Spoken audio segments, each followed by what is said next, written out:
Comme dans un grand nombre des cours que Akadosh Baruch Hu nous a aidé à donner, je vous ai souvent parlé de cette période antérieure à la création du monde qu'on appelle le monde du Tohu. Et dans les Shin Mekubanim, ça s'appelle aussi le Olam HaNekudim. Ça s'appelle également le monde de la Shvira, de la brise, où c'est tout brisé. En fait, sans la Kabbalah, même dans le Midrash, c'est marqué qu'Akadosh avait construit des mondes qu'il a détruits jusqu'à ce que le nôtre soit fait. Alors pour mieux comprendre ce sujet, comme dans cette paracha de Vaishlach, c'est de là que sort tout ce contexte du monde de Tohu. Je voudrais vous lire ce texte où tout cela est marqué.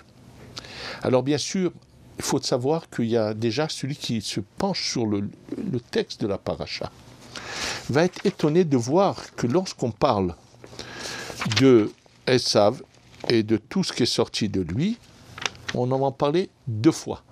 Au début, on nous parle en long et en large, mais de tous les noms des descendants de Esav. Vele toldot Esav avi Edom behar Seir. Voici les descendants de Esav, le père de Edom. On nous dit clairement c'est le père de Edom, on va voir tout de suite pourquoi c'est important. Et là, on nous donne toute sa descendance dans le détail.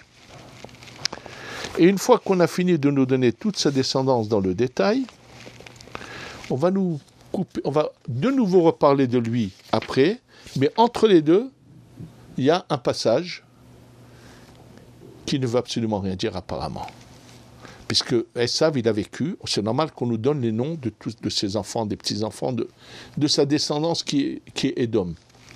C'est pas juste de l'histoire, on va voir comprendre et qu'on revienne dessus. Mais entre les deux, il y a un passage qui est dans le chapitre 36, verset 31. Et voilà, je vais le lire et le traduire parce que vous allez vous-même vous rendre compte que sans la Kabbalah, ce passage ne veut rien dire. Ve'ele amelachim, voici les rois, asher malchou be'eretz Edom, qui ont régné dans la terre de Edom, lifne meloch melech libn Israël, avant qu'il y ait des rois dans le peuple d'Israël. Ça veut dire que, quand est-ce qu'il va y avoir des rois dans le peuple d'Israël? Le premier roi, c'est Shaoul, avant David. Alors, comment peut-on maintenant on va nous citer des rois qui ont régné à Edom avant Shaoul, mais on est à peine au début de Bereshit. On n'est là que dans Yaakov. Le règne de Shaoul va se passer bien longtemps après.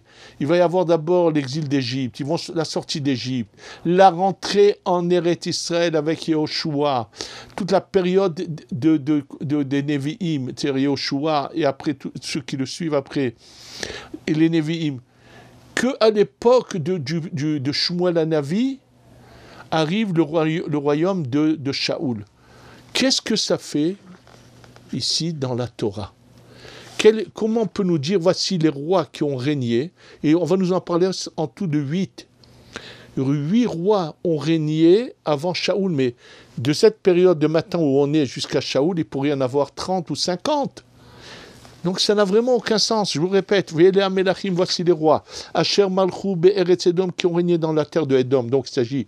On nous a parlé de toute façon des descendants de Esav. Qu'est-ce qu'on nous le redit encore? L'ifne Meloch Melech, avant qu'il y ait un roi, avant que règne un roi, l'ifne Meloch, avant que règne un roi au Bnei Israël. Alors quels sont? Vaimloch Be'edom, qui c'est qui a été le roi de Edom? Le premier, Béla ben Be'or. Donc, il s'appelle Béla, fils de Be'or. Veshem Eiro, le nom de sa ville, Dinhava. Où c'est ça, on n'en sait rien. Continuons. Vayamot Béla. Béla est mort. Et regardez, on ne parle jamais d'une épouse. Il va y en avoir 8. Les 7 premiers, on ne parle jamais de l'épouse que dans le 8e. Regardez bien. Donc, Béla est mort.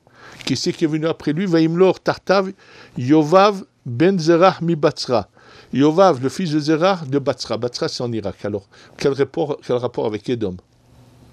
Ensuite, continuons. Vayamot Yovav, donc on est déjà au 2e. Yovav est mort. On va nous parler du 3e. Vayimlor Tartav, Husham, Meretz Temani. Qui c'est le 3e? Et on nous dit même pas le nom de son père. Le premier, on nous avait dit Belar ben Beor. Le deuxième, on nous donne le nom de son père. Le troisième, on nous donne même pas le nom de son père. Et on nous dit Husham de la terre du Yémen. Alors, attends, où on est? On est à Édom, on est à Batsra en Irak, ou on est au Yémen. Qu'est-ce que c'est cette histoire? Continuons. Yamot Husham est mort. Vayimlor Tartav, Hadad ben Bedad. Alors, a régné sous lui Hadad, le fils de Bedad, de nouveau dans le nom, Hamaket Midian bis de Moab, qui a frappé Midian dans les champs de Moab. Mais on passe vraiment on fait le tour du monde là. Et ensuite, de Shamero Avit, et le nom de sa ville, c'est Avit. Vayamot Hadad est mort. Vayimlor Tartav, et qui c'est qui est venu après lui? Samla et Masreka. Samla de Masreka, qu'est-ce que c'est? On ne sait pas où. Vayamot Samla, Vayimlor Tartav, Shaoul, Merchovot Nahar. Et là c'est choquant parce qu'on nous parle d'un Shaoul qui n'est pas le Shaoul que nous avons dans l'histoire juive. Alors je vous dis d'avance que c'est faux. Il s'agit du même Shaoul, mais il s'agit là de la Neshama de Shaoul qui est dans le monde du Tohu. Et sachez que c'est le 6e, c'est le Yesod, et qu'après lui, le 7e, c'est la Malchut. C'est pour ça que dans l'histoire, Shaoul va être roi avant David, et c'est pas sans raison qu'on nous dit qu'il est Shaoul de Rehovot Nahar. Et quel est son rôle dans le monde du Tohu? C'est pour la raison pour laquelle finalement, dans le monde de nos 6000 ans, Shaoul se trouve roi avant David. Vayamot Shaoul, Vayimlor Tartav, une fois que ce Shaoul en question ici est mort, a régné sous lui Baal Hanan ben Achbor. Bon, Vayamot Baal Hanan ben Achbor.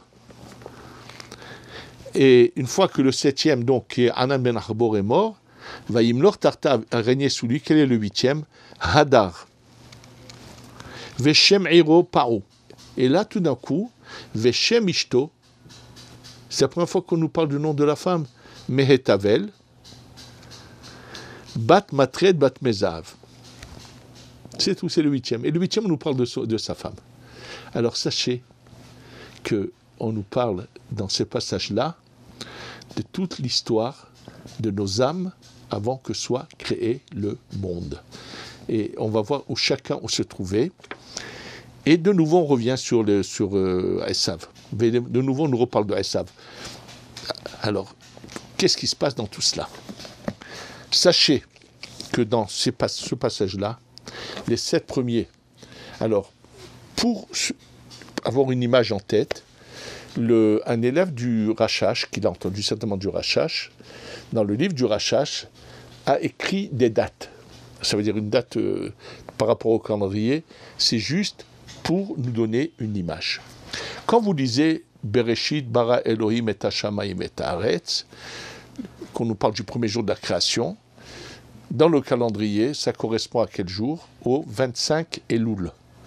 Puisque le premier jour de la création, c'est le 25 Elul, c'est un dimanche. Le deuxième jour, c'est le 26 Elul, c'est un lundi. Le troisième jour, c'est le 27 Elul, c'est un mardi. Le quatrième jour, c'est le 28 Elul, donc c'est le mercredi 28 Elul. Le jeudi, c'est le 29 Elul. Et combien de jours dans le mois hébraïque? 29. Le vendredi, c'est le premier Tishré. Le jour où Adam Arishon est créé, c'est le premier Tishré. Il faut le savoir, le vendredi de la création où Adam Arishon est créé, c'est le premier Tishré. Et il est créé aux premières lueurs du jour de ce vendredi en question. Il va jouir de cette lumière divine intense qui va ensuite être cachée, mais pendant 36 heures. Il naît aux premières lueurs du jour du vendredi, donc les 12 heures du vendredi. Les 24 heures du Shabbat, il va continuer à jouir de cette lumière intense. Et Motsa et Shabbat, à la fin du Shabbat, hop, cette lumière disparaît. Lui panique, pense que c'est la fin de sa vie, qu'on va le tuer, qu'il va mourir maintenant. Hachem fait que des silex se tombent d'une montagne et font sortir des étincelles. Il va prendre 2 pierres, il va créer du feu.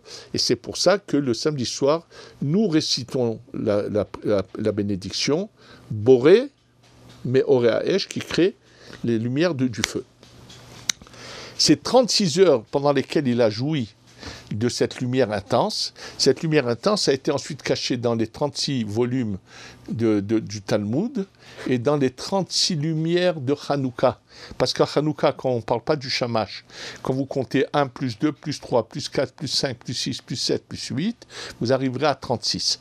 Donc c'est pour ça que à Hanouka, on fait jaillir un peu de cette lumière cachée et on ne peut le faire vraiment que pas juste allumer une bougie, c'est la première demi-heure de la nuit où dans cette lumière, la lumière cachée jaillit. Si c'est fait plus tard, c'est de la perte. On a perdu ça.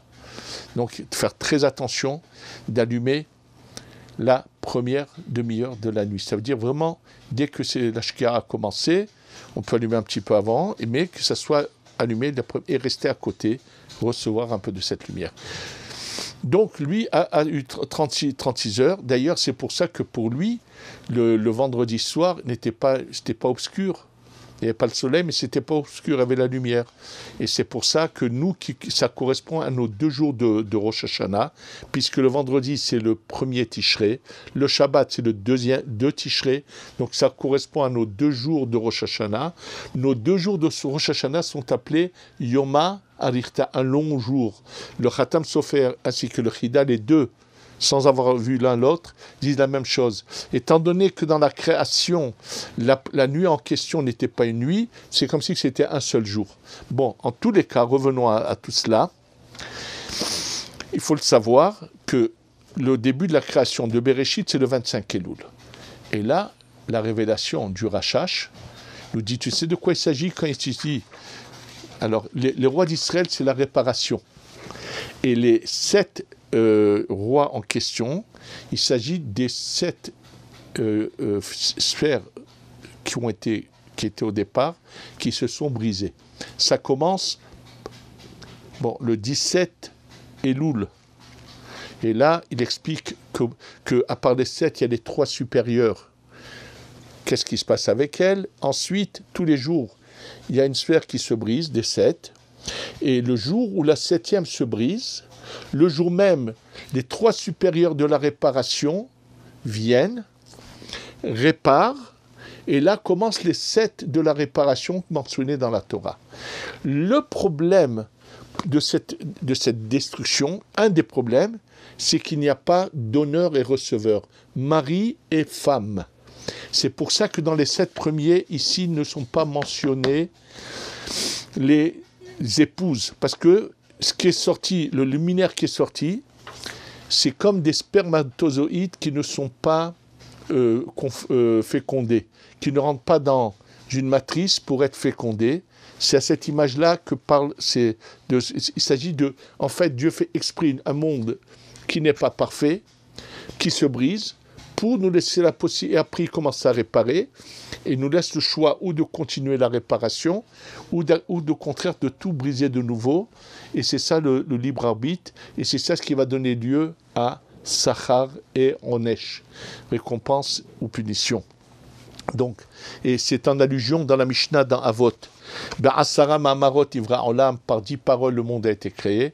Il aurait pu être créé en une parole pour punir celui qui perd le monde qui est fait en 10 paroles et pour récompenser celui qui fait exister le monde qui est en 10 paroles.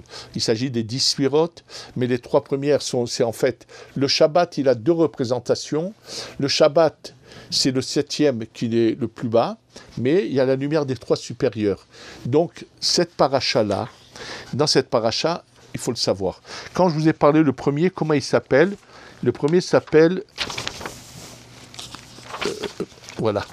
Le premier s'appelle Bela Ben Beor. Le mot Bela, vous lui rajoutez la lettre même, vous aurez Bilham. C'est pas par hasard.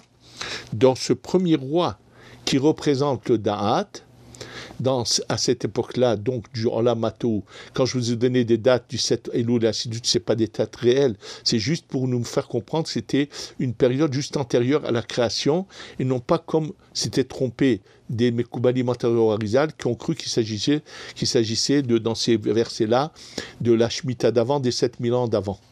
C'est faux, c'est la préface de notre Shemitah, nous, c'est la préface de nos 6000 ans, et c'est ça la préface. Et donc, il faut le savoir qu'à ce moment-là, l'âme de Moshe Rabbeinu et l'âme de Bilham viennent de ce Bélar ben Beor, de cette suira qui est le Da'at. Et en fait, là, ils sont à égalité, et chacun fait son choix. Moshe fait le bon choix, il va devenir quelque chose d'exceptionnel, et Bilham va aller du mauvais côté. Quand on nous a parlé de Shaoul, en fait, déjà Shaoul est un très grand tzaddik à ce moment-là. Il envoie de la lumière pour éclairer la sphira qui est au-dessous de lui, qui est la Malchut, qui elle n'a rien, elle a besoin de cette lumière.